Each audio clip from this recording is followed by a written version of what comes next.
मुझे ऑनलाइन ना हो। हाँ मुझे नहीं, तेरी वाली कहीं ऑनलाइन ना हो 3 बजे रात को।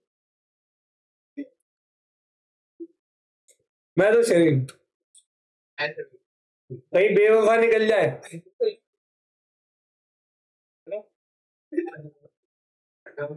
तो ध्यान रखियो कहीं बच के। चले आगे बढ़े। तो मोहब्बत में जो कर गुजरे उसे कर वफा कहते हैं। मोहब्बत में जो कर गुजरे उसे कर वफा कहते हैं, और जो कहती थी नेट ऑन था इसीलिए ऑनलाइन थी, उसे बेवफा कहते हैं। आगे बढ़े जी। चलो, तो आज की क्लास को शुरू करते हैं। अच्छा, दिल पे नहीं लेना, मजाक कर। ले गया दिल पे तो मेरा नंबर दे दियो। आ जाओ जी। तो यूनिट नंबर 7 की हम लोग बात कर रहे हैं, क्लास स्टार्ट हमारी। तो यूनिट नंबर 7 की बात करते हैं, contract of indemnity and guarantee. Fresh unit आप लोगों का स्टार्ट किया है, और अच्छे तरीके से सुनना। आज कुछ एक दो बातें और ऐड ऑन करवाने वाला हूं इस टॉपिक में। मतलब जब हल्का सा समझ में आ जाता है तो उसके बेसिक अंदर जाना चाहिए और समझना चाहिए कि क्या है contract of indemnity and guarantee. तो पहले तो आप लोग ये बताओ, इंडेमनिटी वर्ड का मतलब क्या होता है? What is the meaning of indemnity? Indemnity का वर्ड का मतलब कि भाई कोई पार्टी सेव कर रही है किसी दूसरी पार्टी को, कि सामने वाले पर्सन को अगर लॉस हो गया तो वो लॉस की एक तरीके से क्या कर रही है, भरपाई कर रही है। कोई पार्टी लॉस की क्या कर रही है, भरपाई कर। तो जो लॉस की भरपाई कर रहा है उस पार्टी को क्या बोलेंगे हम? इंडेमनीफायर। और जिस पार्टी को कॉम्पनसेशन मिलेगा उसको हम बोलेंगे इंडेमनिटी होल्डर। यही बात बताई थी। और इस वर्ड का एग्जैक्ट, इंडेमनिटी का एग्जैक्ट हिंदी मतलब होता है क्षतिपूर्ति। क्षति मतलब नुकसान, पूर्ति मतलब नुकसान की भरपाई, नुकसान की भरपाई। तो हमें ये जो चैप्टर पढ़, ये जो यूनिट पढ़ना है, इस यूनिट में total number of section between 124 to 147 हम लोगों को इसको कवर करना है। इसमें दोनों टॉपिक पढ़ने हैं, contract of indemnity and contract of guarantee. आज एक केस लॉ बताऊंगा, पिछली क्लास में समय पूरा हो गया था, ओवर हो गया था, तो मैंने कहा डिटेल फिर अब आज की नेक्स्ट क्लास में देंगे, तो आज उस केस के बारे में बताऊंगा। जनरल प्रिंसिपल कॉन्ट्रैक्ट का, जनरल प्रिंसिपल क्या है? जनरल प्रिंसिपल इन कॉन्ट्रैक्ट का क्या है? मोड ऑफ कॉम्पनसेशन है इस यूनिट का। इंडेमनिटी में भी बंदा कॉम्पनसेशन देता है और गारंटी में भी कॉम्पनसेशन देता है। गारंटी में श्योरिटी दे रहा है और इंडेमनिटी में इंडेमनीफायर दे रहा है। ठीक है, गारंटी में वो पैसा क्रेडिटर को मिल रहा है और यहाँ इंडेमनिटी होल्डर को मिल रहा है। दोनों में एक यही फर्क है भाई। तो कॉन्ट्रैक्ट ऑफ इंडेमनिटी का मतलब, ये सेक्शन 124 को मैं और अच्छे से आज एक बार और ओपन करूंगा, खोलूंगा, केस बताऊंगा, मजा आ जाएगा तुम्हें केस सुन के। लिखा है the term indemnity literally means, अभी रिवीजन चल रही है, ठीक है, अभी अभी आज की क्लास अभी शुरू नहीं हुई है, अभी पहले revise. The term indemnity literally means security against loss or to make good the loss or to compensate the party who has suffered some loss, not same loss, some loss। मतलब indemnity का ये जो term है ये तब आता है जब किसी पार्टी को कोई क्या हो जाए, नुकसान हो जाए, और नुकसान होने पर मैं क्या दूंगा, कॉम्पनसेशन। है ना भाई? ये जितना आसान तुम्हें अभी लग रहा है उतना आसान है नहीं, और अभी तक आसान लग रहा है क्योंकि मैंने केस ही नहीं समझाया। वो केस समझाऊंगा तो वो तेरी साला ये मतलब था। ठीक है, तो अभी तुम्हें बताऊंगा थोड़ी देर में। अब section 124 defines a contract by which one party promises to save the, किसी और को सेव कर रहे हैं, from loss caused to him by the conduct of the promisor himself और by the conduct of any other person. है, हम किसी को सेव कर रहे हैं। सेव क्यों कर रहे हैं? क्योंकि उसको नुकसान हो गया। तो नुकसान किसकी वजह से हुआ है? या तो मेरी वजह से, मेरी वजह से हुआ तो मैं कॉम्पनसेशन दे दूंगा, या किसी और की वजह से तो भी मैं दूंगा, क्योंकि मैं हूं इंश्योरेंस कंपनी। ऑल वेल, है यहां तक? तो ये हमने एग्जाम्पल पढ़ा था। पार्टीज मैंने बताई थी, दो पार्टी होती है, एक इंडेमनीफायर, एक इंडेमनिटी होल्डर। एक एग्जाम्पल भी दिया था। और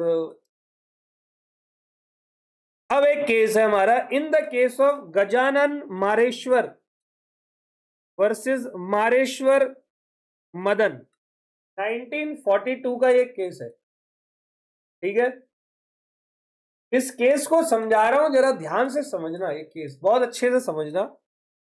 कहीं इसके बारे में लिख भी लेते हैं, छोटा मोटा सा लिखना, मतलब चार्ट टाइप बना देते हैं। सब तैयार हो समझने के लिए? चलो, किसी ने ये पहले पढ़ा हुआ है केस? है कोई यहाँ ज्ञानी? बताओ भाई, एक्सप्लेन कर खड़ा होके, मुझे तो दिख नहीं रहा। करना थोड़ा मोड़ा तो कर। चल भाई मत कर, कोई बात नहीं। तो अब मैं इसको आपको केस के बारे में बता रहा हूं। केस का नाम क्या है? गजानन। ठीक है, मैं ऐसे बताता हूं, जी वर्सेस एम। ठीक है जी, ये केस है। ये जो जी बंदा है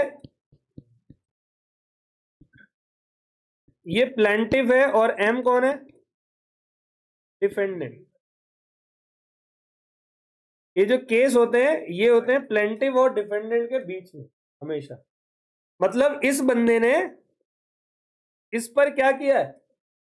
केस किया। जो पहला नाम होता है वो प्लेंटिव होता है, मतलब केस करने वाला, और जो दूसरा नाम होता है वो डिफेंडेंट, मतलब जिस पर केस हुआ है। मतलब वो नहीं जो गिल्टी है, गिल्टी नहीं हुआ है अभी, ये गिल्टी समझ रहे हो, दोषी नहीं ठहराया अभी, बस ये बता रहे हैं कि इस बंदे ने इस पर केस फाइल किया। तो गजानन ने एम पर केस फाइल किया। अब वो केस क्यों फाइल करा पहले ये समझ लो, फिर आप लोगों से आंसर पूछूंगा, फिर आपके गलत आंसर के बाद मैं सही आंसर दूंगा। ठीक है, तो क्या हुआ? तो ये कंफर्म है तुम लोग गलत आंसर दोगे हैं? कोई कुछ बोला ही नहीं। कि हुआ क्या, जरा ध्यान से सुनना।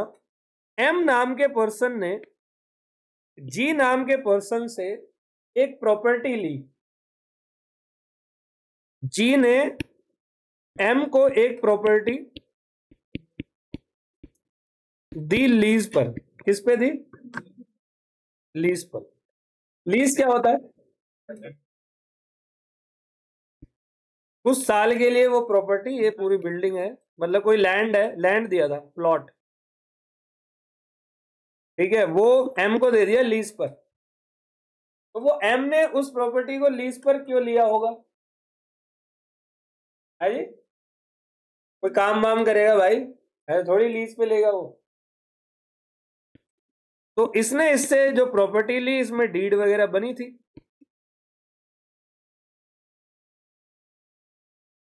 एम ने क्या करा, उस प्रॉपर्टी पे करा कंस्ट्रक्शन। क्या करा? अब कंस्ट्रक्शन हुआ, तो एम ने कंस्ट्रक्शन किया, तो जिस बंदे से कंस्ट्रक्शन कराया सप्लायर, उसका नाम के से नाम शुरू था, उसको केशव नंदन करके कोई नाम था उसका। ठीक है, तो ये सप्लायर था, के वॉज द सप्लायर। अब इसने इसको माल वाल दिया, प्रॉपर्टी कंस्ट्रक्ट होने लगी। अब होने लगी तो 1942 का ये केस है, 1942, ये लव स्टोरी, इस पे एक फिल्म भी आई है।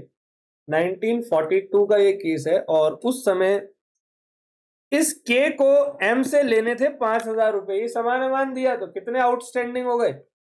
5,000 हो। तो के ने एम से बोला ला भाई पैसा दे। हमने बोला भाई पैसे तो है नहीं, ईट ले आनी तो ले जा एरिया कह रहा यार ये कोई बात नहीं होती यार, ये मेरा पैसा दे।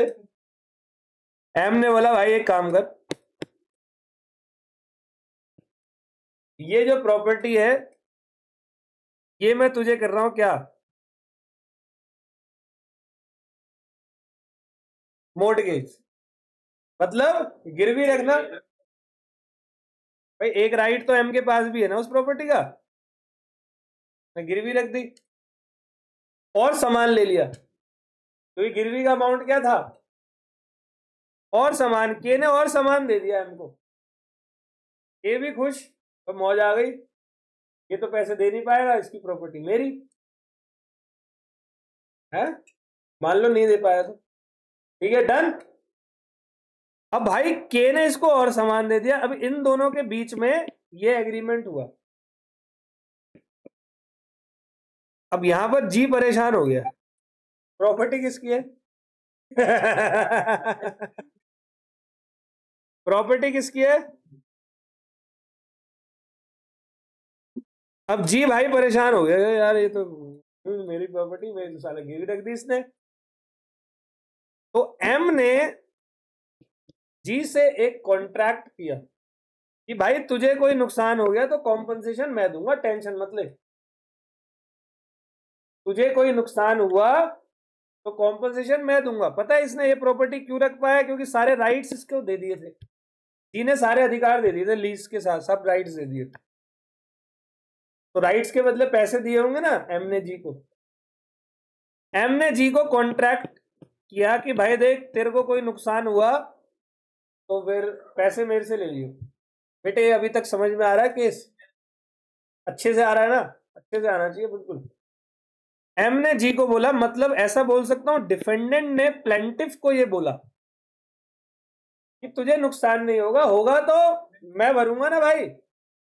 तो पहले ये बताओ कि ये कॉन्ट्रैक्ट ऑफ इंडेमनिटी हुआ या नहीं,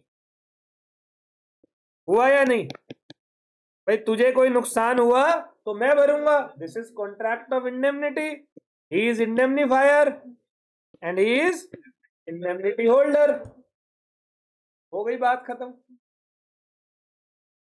अब क्या हुआ कि एम ने जी को ये बोला था तुझे कोई नुकसान हुआ है तो मैं भरूंगा, तो उस समय ये बोला था भाई ये जो मोर्टगेज वाली प्रॉपर्टी वगैरह है ना ये मैं वापस ले लूंगा, इससे तेरा मैं एक पूरा लिख कर दूंगा ऑन पेपर कि इस मोर्टगेज वाली प्रॉपर्टी में कोई लाइबिलिटी तेरी अराइज नहीं हो रही, ये सिर्फ मेरी लाइबिलिटी है, ये एग्रीमेंट हुआ था।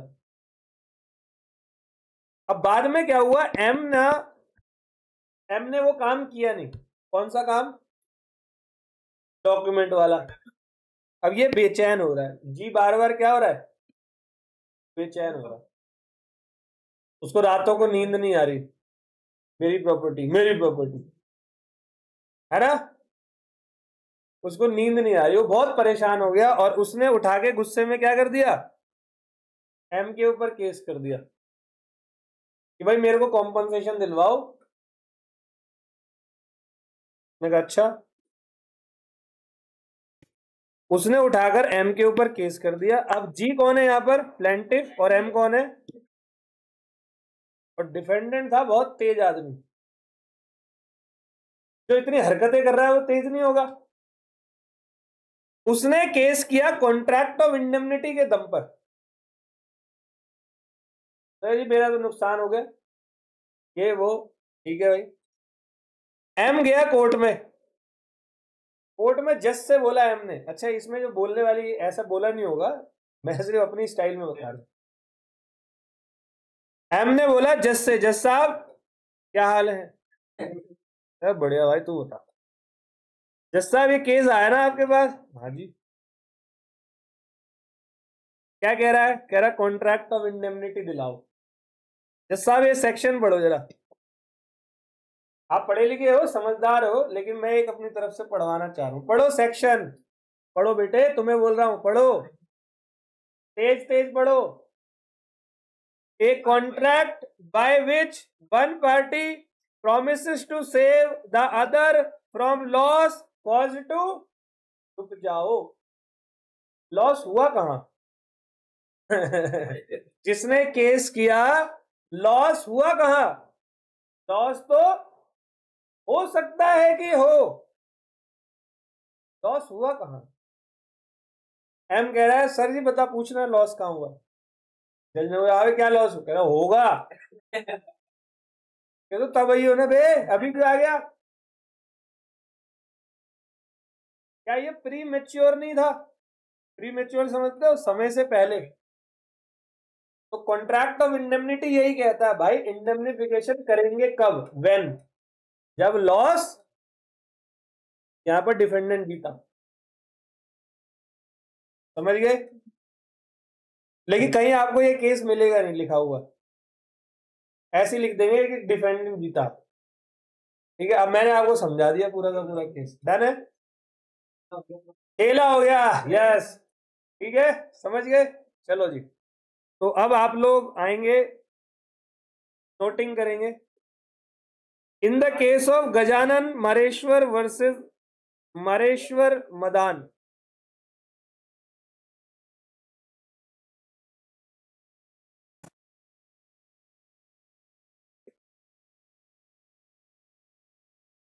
इसको पूरा कर लेते हैं। कहां तक लिखा हुआ था तुमने? वेदर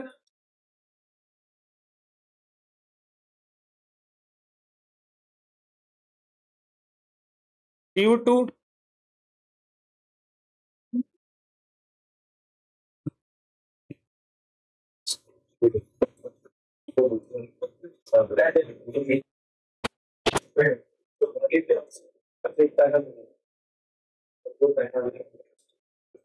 लिखो, आगे लिखो। वेदर ड्यू टू, बातें नहीं, बातें अभी भी हो रही है छोटी छोटी, चुप हो जाओ। Whether due to negligence of promises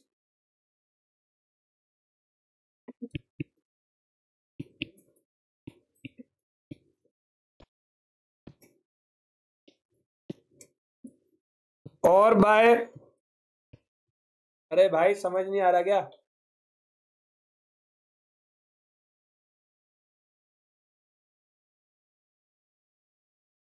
natural calamity, और मतलब कोई भी सिचुएशन हो, अगर एक्सीडेंट की बात है इंडेमनिफिकेशन की, तो एक्सीडेंट होना चाहिए। नेचुरल कैलेमिटी पे है तो नेचुरल कैलेमिटी होनी चाहिए। कोई भी बात हो, वो एक्चुअली में लॉस होना चाहिए। डन।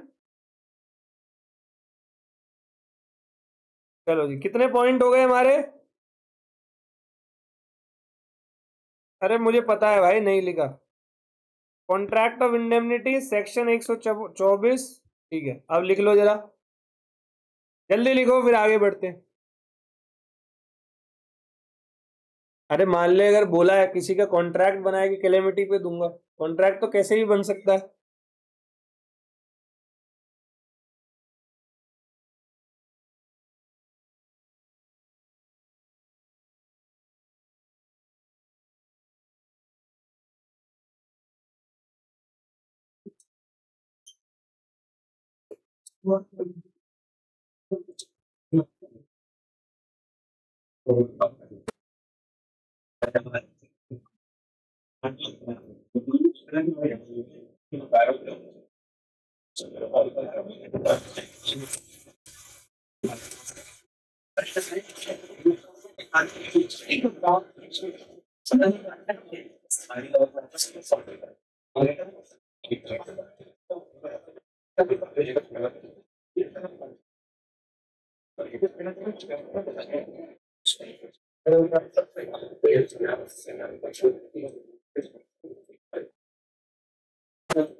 ओके, चलो जी अगला करते हैं।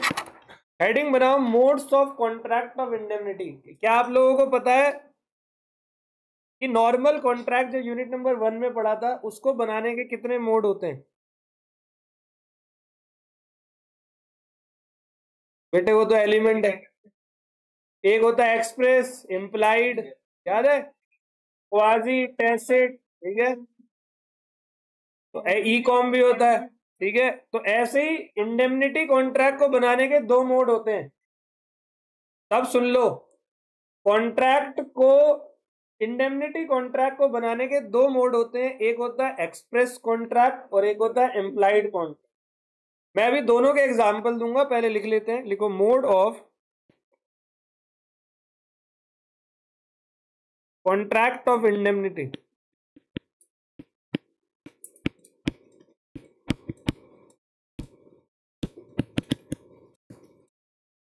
Mode of contract of indemnity.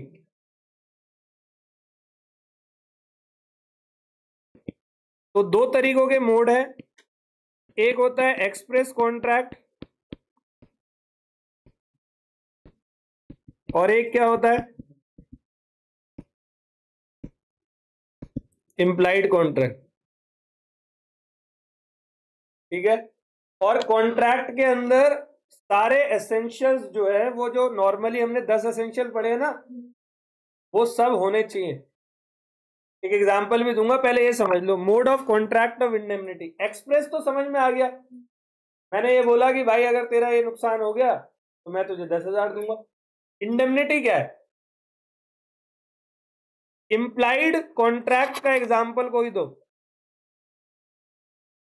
क्या बेटे,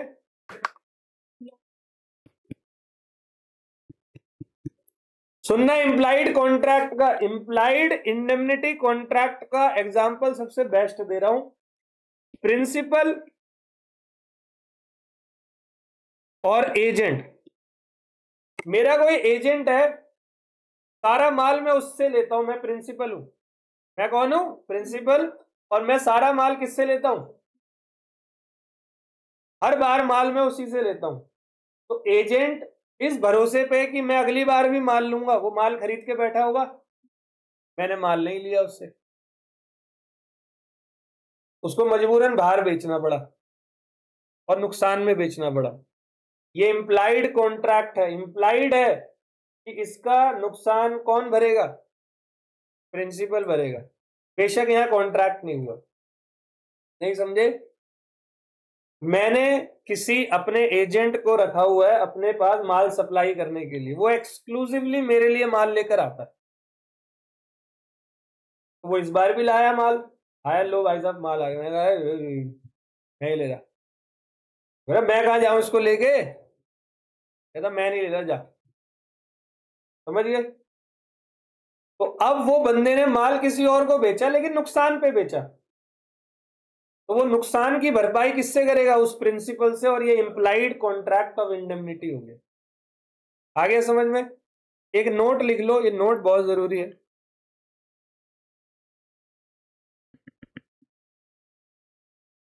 नोट लिखो, एक contract of indemnity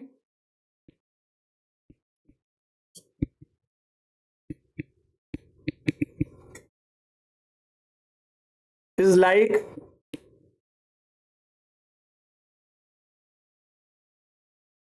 any other contract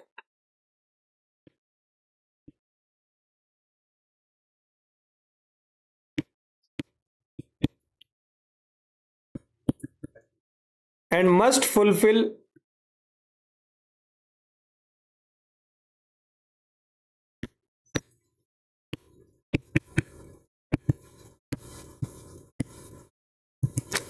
all the essentials of a valid contract।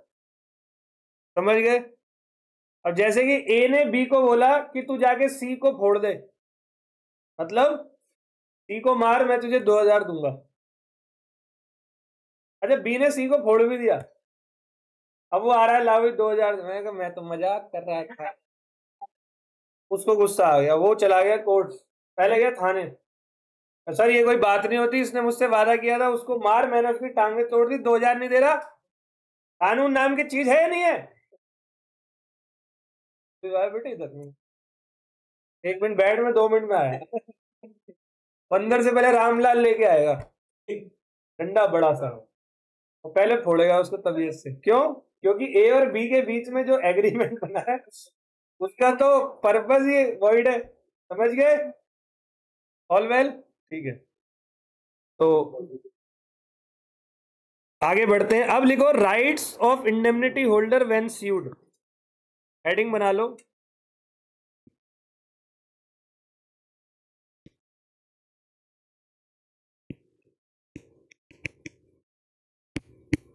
अब देखो, इंडेमनीफायर अगर पैसे नहीं देगा तो इंडेमनिटी होल्डर कोर्ट में केस करेगा, तो उसके क्या क्या अधिकार है इंडेमनिटी होल्डर के?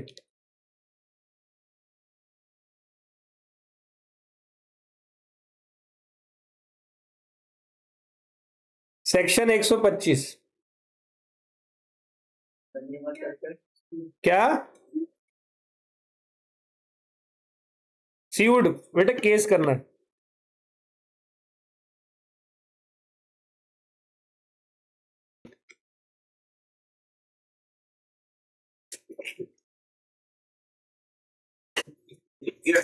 ठीक है, ध्यान से सुनना।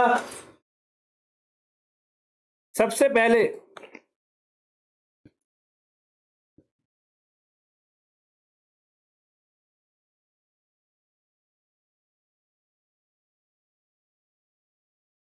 फिर वो कोई प्रॉब्लम है बेटा? जवान नहीं लड़ाते, नहीं कुछ पूछ रहा हूं। मैंने तुझसे बोला तू बात कर रहा है।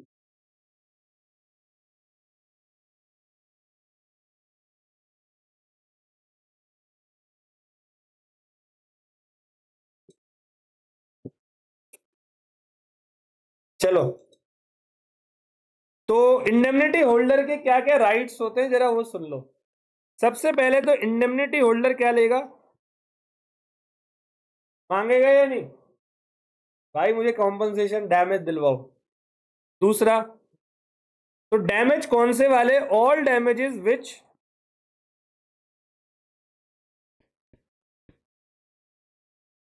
he may be compelled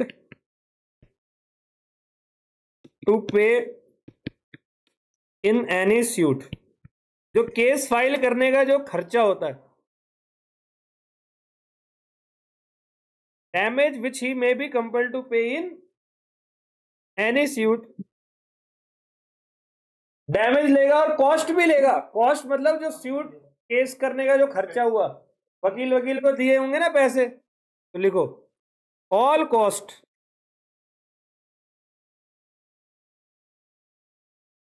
which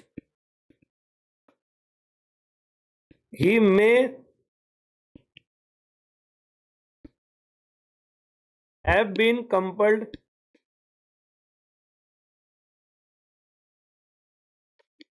to pay in bringing or defending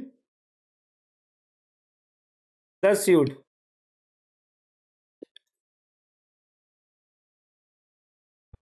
ठीक है, और कोई भी कॉम्प्रोमाइज अगर होता है तो वो सारे पैसे लेगा कॉम्प्रोमाइज। डन है? तीसरा लिख दो छोटा सा, ऑल सम्स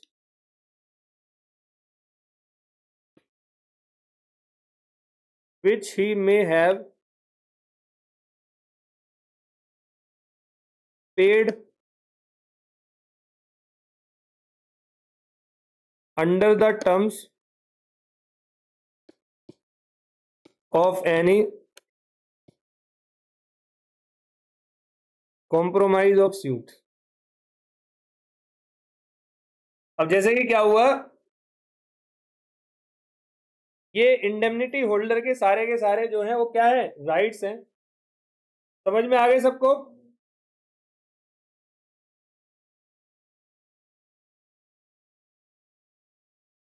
एक लास्ट टॉपिक और है, इंडेमनिटी खत्म हो जाएगा। बताओ जरा, लाइबिलिटी इंडेमनीफायर की कब अराइज होती है? जब कॉन्ट्रैक्ट में किए गए जो वादे, उस वादे के अकॉर्डिंगली कॉम्पनसेशन इंडेमनीफायर होल्डर को कब देगा? जब एक्चुअली में इंडेमनिटी होल्डर का क्या होगा। ठीक है, तो ऐसे ही कुछ पॉइंट की हम बात करने वाले हैं। जल्दी से छोटी सी हेडिंग बना लो। देखो, व्हेन डज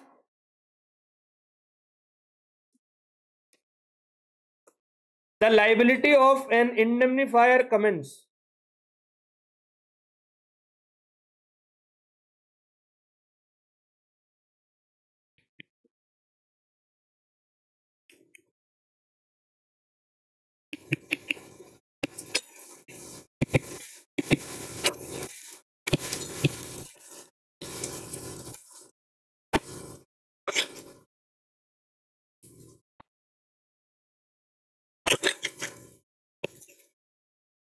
इंडेमनीफायर की लायबिलिटी कब कमेंस होती है?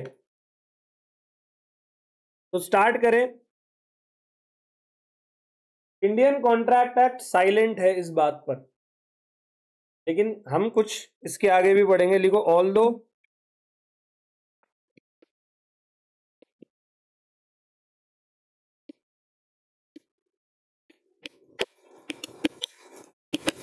Indian Contract Act 1872 is silent on the time of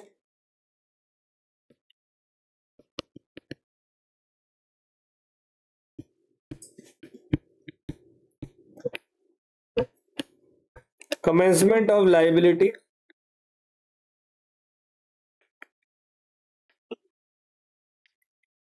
of indemnifier. However,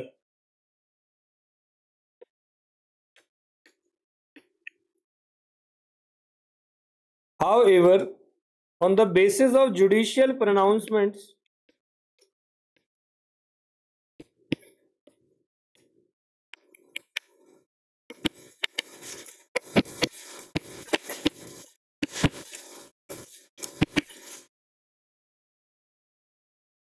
it can be stated that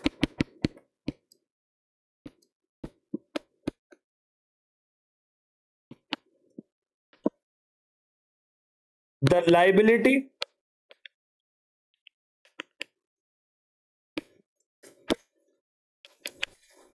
of an indemnifier commence as soon as, अगली लाइन बहुत important है, as soon as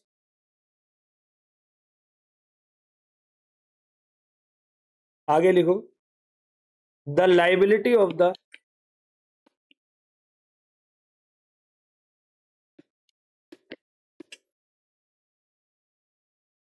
indemnity holder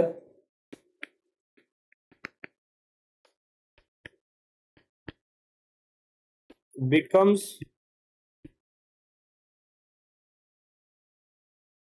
absolute and certain.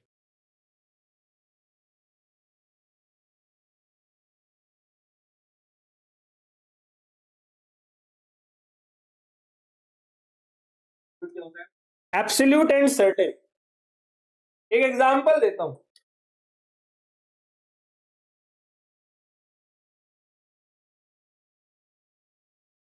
किसी Y ने किसी x के खिलाफ case कर दिया, ठीक है, तब सुनना। वाई ने एक्स के खिलाफ केस कर दिया और मिस्टर ए ने एक्स से ये बोला कि भाई, ए ने एक्स से बोला, मतलब ए और एक्स के बीच में अलग एग्रीमेंट बन रहा है, कॉन्ट्रैक्ट ऑफ इंडेमनिटी इनके बीच में बन रहा है। ए ने एक्स को बोला अगर तू केस हार गया तो जो भी नुकसान होगा वो मैं भरूंगा। तो वो केस अभी चल रहा है, पिछले 14 साल से चल रहा है। तो क्या इन 14 साल के बीच में एक्स कभी ए के पास जा सकता है पैसे मांगने? क्योंकि केस अभी, मतलब अभी एक्स की लाइबिलिटी जो है वो एब्सोल्यूट है ही नहीं। डन, यहां तक पहला। 14 साल बाद कोर्ट ने बोल दिया कि एक्स जो है वो दोषी है, फैसला दूंगा 4 महीने बाद। कोर्ट ने क्या बोला, फैसला कब दूंगा? जिस दिन वो दोषी हुआ, वो उस दिन ए के पास गया कि भाई मेरे को तो दोषी ठहरा दिया, आप पैसे दे। ए उस दिन भी लाइबल नहीं, क्योंकि अभी कितने पैसे देने हैं पता ही नहीं। फिर क्या हुआ, 4 महीने बाद कोर्ट ने जजमेंट दी, भाई 1 लाख रुपए के लिए लाइबल है। अब यहां पर है ए लाइबल। आ गया समझ? तो एब्सोल्यूट एंड सर्टेन, तो लाइबिलिटी तब अराइज होगी। आ गया समझ? एक और एग्जांपल ले लो। मेरी कार का एक्सीडेंट हो गया, एक्सीडेंट होती मैंने इंश्योरेंस वाले को बोला लाओ पैसे दे गई, बाकी टूटे वाले ले लो। कह रहा भाई हो क्या गया, ये तो मतलब पहले आराम से बोल। कह रहा तुमने वादा किया था इंश्योरेंस, गाड़ी ठुकेगी पैसे दोगे, लाओ तो जल्दी दो। पागल है। वो पहले गाड़ी का पूरी जांच होगी, वो कोई आएगा बंदा चेक करेगा, सब कुछ करेगा, फिर कंपनी बताएगी भाई इतना नुकसान हुआ है इसका, एब्सोल्यूट सर्टेन करके इतना अमाउंट है, तब देंगे वो पैसे।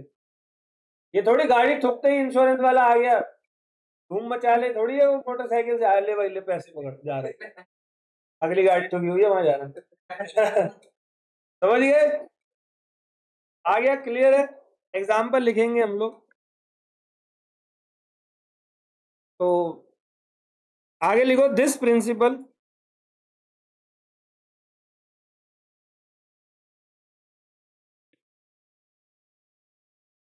Has been followed by the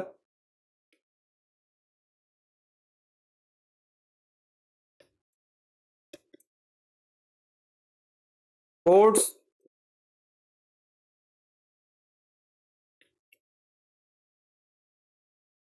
in several cases. अलग अलग केसेस में एक एग्जांपल दे रहा हूं।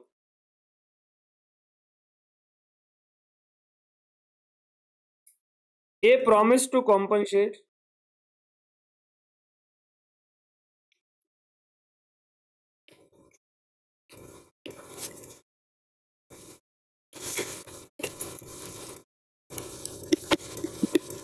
X for any loss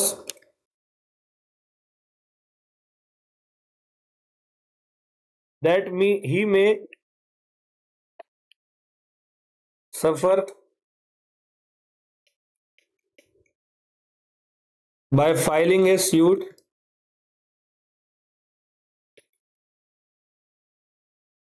against Y.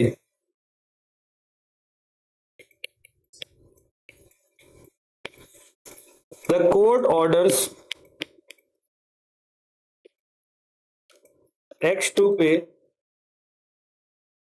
Y damage of rupees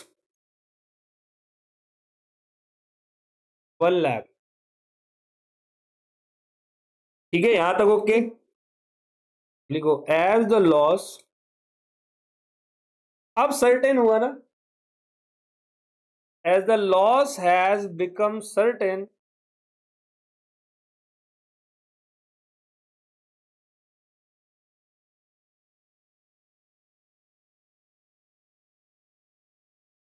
X may claim the amount of loss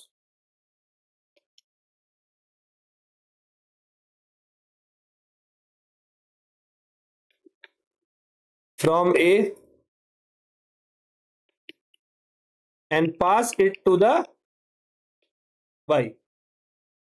court ने बोला Y को 1 लाख दो भाई, तो X जाएगा A के पास, ला भाई डिसीजन आ गया जल्दी दे, उसने दिए और उसके पास। समझ गए?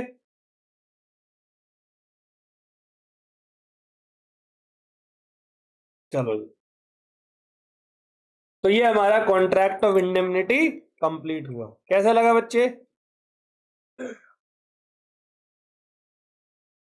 कोई दिक्कत किसी को?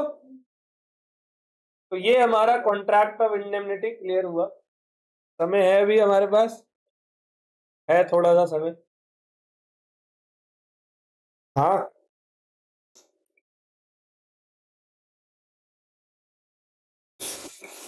अब हम करेंगे क्या? Contract of guarantee.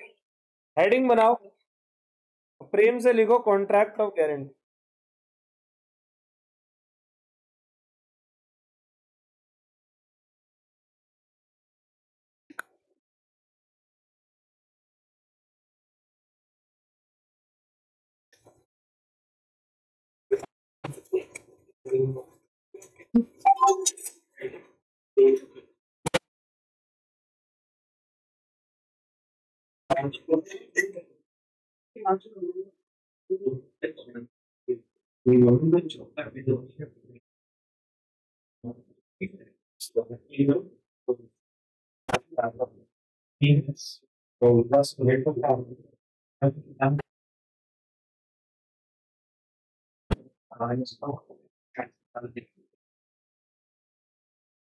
सब सुने जी कॉन्ट्रैक्ट ऑफ गारंटी के बारे में?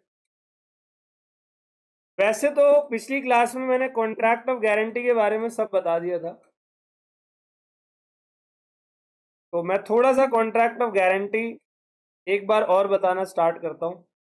अच्छा, मैं तो भूल ही गया, पहले बुक भी तो देखनी है, सॉरी। चलो किताब देख लेते हैं, वैसे बुक देखने में टाइम नहीं लगेगा ज्यादा। कॉन्ट्रैक्ट ऑफ इंडेमनिटी ज्यादा टाइम नहीं लगेगा, क्योंकि आपको बहुत अच्छे से बता दिया। The term indemnity literally means security against a loss or to make good the loss or to compensate the party who has suffered some loss। ठीक है। कॉन्ट्रैक्ट ऑफ इंडेमनिटी सेक्शन 24 ये कहता है, इट इज ए, मैंने as it is line लिखवाई है, एक शब्द बदलवाया नहीं है मीनिंग के अंदर। A contract by which one party promise to save to other from loss cost to him by the conduct of the promisor himself और by the conduct of the. एक एग्जाम्पल और याद आ गया था, अभी यहां सामने देखा तो क्या लिखा है वो बताता हूं। मैंने शायद ये एग्जाम्पल दिया था आपको, नहीं दिया था, मुझे याद नहीं है, मैं बता। कैम्ब्रिज का दे दिया था, तो सब सुनना, ठीक है। याद दिला देता हूं एक बार कि मैंने क्या करा, मैंने गवर्नमेंट ऑफ इंडिया से लोन लिया 10 लाख रुपए का कैम्ब्रिज यूनिवर्सिटी में पढ़ने जाने के लिए। हाँ मेरे को याद आ गया, मैंने दिया था। तो हुआ ऐसा कि मैं कैम्ब्रिज गया बट मैं वापस नहीं आया। मैंने बोला था मैं इंडिया को सर्व करूंगा गवर्नमेंट को 5 साल में, मैं नहीं आया। गवर्नमेंट मुझसे क्या ले लेगी, कॉम्पनसेशन। गवर्नमेंट इंडेमनिटी होल्डर है और मैं, ठीक है, रिएम्बर्स मतलब वापस लेना। ठीक है, डन है एग्जाम्पल। अब देखो, जो कॉम्पनसेट करती है उसको इंडेमनीफायर बोलते हैं और जो कॉम्पनसेशन जिसको मिलता है उसको, ठीक है। अभी ये वाला एग्जाम्पल भी मैंने आपको बताया, ए कॉन्ट्रैक्ट कर रहा है इंडेमनीफाई बी को, सी और बी के बीच में क्या चल रहा है, केस चल रहा है। ए ने बोला तू हार गया तो मैं दूंगा, जब हारेगा तो वो पैसा उसको मिलेगा। ठीक है जी। एग्जाम्पल नेक्स्ट है, X may agree to indemnify Y for any loss और damage that may occur if a tree on Y's neighbouring property blows over her. ये क्या मैंने रेगुलर क्लास में कराया ना, पिछली क्लास में। हाउएवर, अब ये बहुत अच्छा है, the above definition of indemnity restrict the scope of contract of indemnity is as much as covered only the loss caused by the conduct of promisor himself और the conduct of any other. अब natural calamity होगी तो नहीं दूंगा। मान ले मेरे भतीजे ने कुल्हाड़ी मार दी, पेड़ गिर गया तेरे सर पे, तू मर गया, दुख तो बहुत होगा लेकिन कोई बात नहीं, दे देंगे पैसे, पैसा बहुत है, सही है। तो यहाँ गजानन मरेश्वर वर्सेस मोरेश्वर मदन का केस मैंने आपको बताया, यानी ये केस का इन्होंने भी डिफाइन नहीं किया इंस्टीट्यूट ने, बट मेरा फर्ज है आप लोगों को डिफाइन करना, मैंने बता दिया। आ गया सबको समझ। Mode of contract of indemnity, contract of indemnity दो तरीके से बन सकती है, एक्सप्रेस और इम्प्लाइड। क्या मैंने आपको दोनों के एग्जाम्पल दे दिए। इम्प्लाइड में कौन सा एग्जाम्पल दिया, प्रिंसिपल और एजेंट का, ठीक है। तो ये कह रहा है contract of indemnity is like any other contract and must fulfil all the essentials of a valid contract. ये मैंने आपको नोट में लिखवाया है। जैसे यही एग्जाम्पल मैंने आपको बताया, ए ने बोला बी को कि जाकर सी को फोड़ दे, 2000 दूंगा, समझ गए, यही एग्जाम्पल है। इंडेमनिटी होल्डर के राइट्स क्या क्या होते हैं, तो कॉस्ट लेता है, डैमेज लेता है और कॉम्प्रोमाइज का अमाउंट लेता है। लाइबिलिटी ऑफ इंडेमनीफायर कब शुरू होती है, जब एब्सोल्यूट एंड, और यहां आपका ये खत्म हो जाता है, ऑल वेल, यही लिखवाया था मैंने यही एग्जाम्पल, बस 10,000 की जगह 1 लाख कर दिया, बाकी सब सेम है, कोई दिक्कत। अब कॉन्ट्रैक्ट ऑफ गारंटी की बात करते हैं, ठीक है। सब सुनना, बहुत अच्छे से सुनना, ज्यादा बड़े ज्ञानी मत बनना अपने आप को। क्या हुआ जी, अब मैं ऐसे बताता हूं, आप में से कोई 3 बच्चों का नाम बताओ, मेरे को नाम नहीं पता, यहाँ बहुत सारे बच्चे हैं तो नाम ही नहीं पता। एक तो अपना गगन हो गया, कोई है कोई गगन यहाँ, अच्छा पिछले बैच में था। गगन भाई गया चमन के पास, ठीक है। ये गगन को काटते हैं यहां पर, यहां करते हैं दीपक। दीपक गया चमन के पास। दीपक ने चमन से बोला भाई लोन दे दे। उसने कहा निकल ले। शक्ल मत दिखाइए अपनी। कहा दे दे भाई, नहीं है कहता नहीं, कोई भाई बंदी नहीं है। गुडविल नहीं थी है, देख कितनी जोर से बोला, मेरे नाम पे इतनी जोर से बोला है, बता रहा है गुडविल नहीं थी। ठीक है, डन। तो दीपक भाई गया चमन के पास, चमन ने पैसे देने से मना कर दिया, लेकिन चमन ने बोला देख तुझे पैसे नहीं दूंगा, तू किसी की गारंटी लेकर आ। दीपक गया सुमित सर के पास। देखो इनके ना पहले शब्द एस सी टी, ये जरूरी है, बताऊंगा कैसे। तो दीपक ने सुमित सर को बोला सारे दे ही नहीं रहा पैसे, दिलवा दो यार कुछ खर्चा पानी। तो सुमित सर ने चमन को बोला कि भाई पैसे दे दे, अगर दीपक पैसे नहीं दे पाया तो मैं दूंगा। तो चमन ने दे दिए पैसे। किसको मिले? दीपक को। दीपक हो गया यहां पर डेटर। C4 और S4। यहां बने हैं 3 एग्रीमेंट, एक सुमित सर और चमन के बीच में फर्स्ट एग्रीमेंट,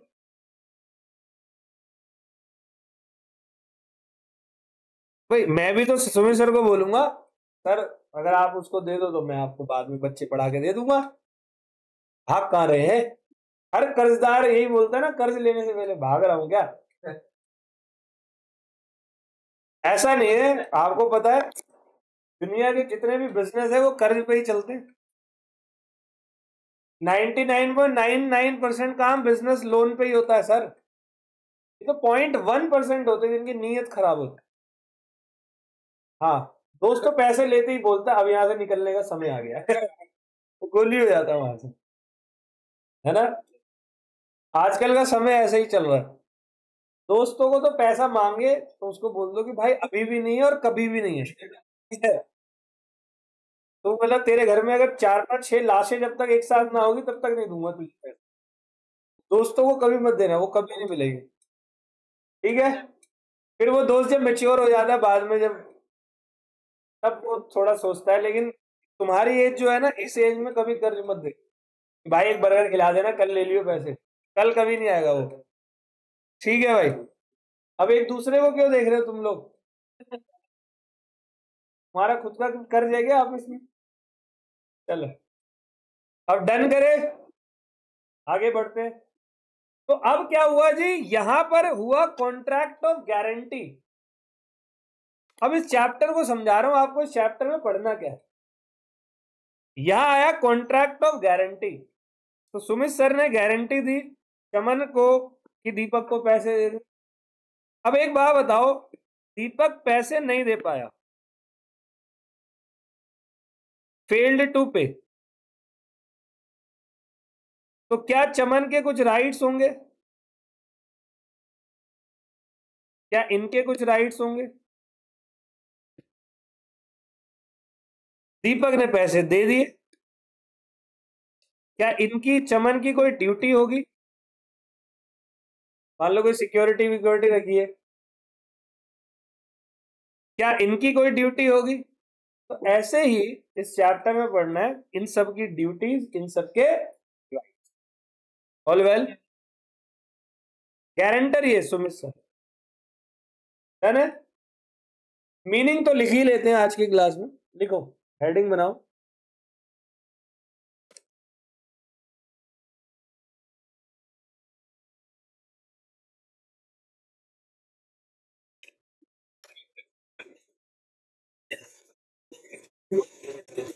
भाई लड़ो मत, लड़ो मत आपस में।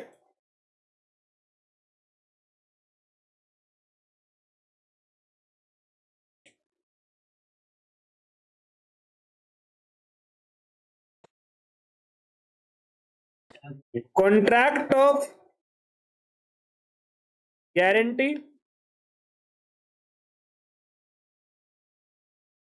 में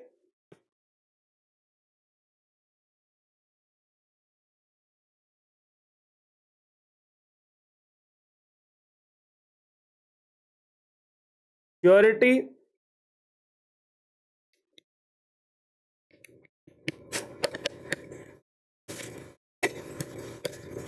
प्रिंसिपल डेटर एंड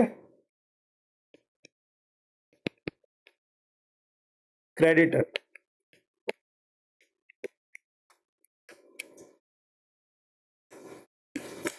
सेक्शन 126।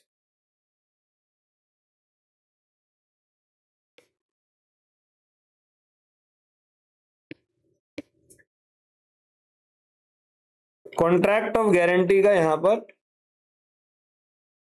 मतलब, तो मतलब लिख लो, लिखो a contract of guarantee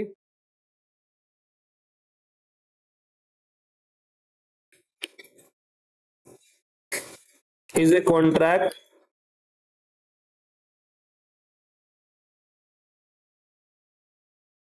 to perform the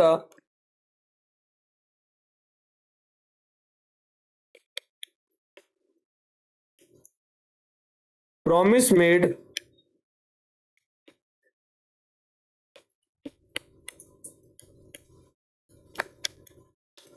or discharge the liability of a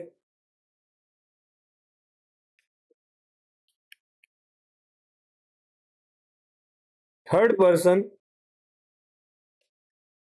in case of his default। ठीक है, in case of his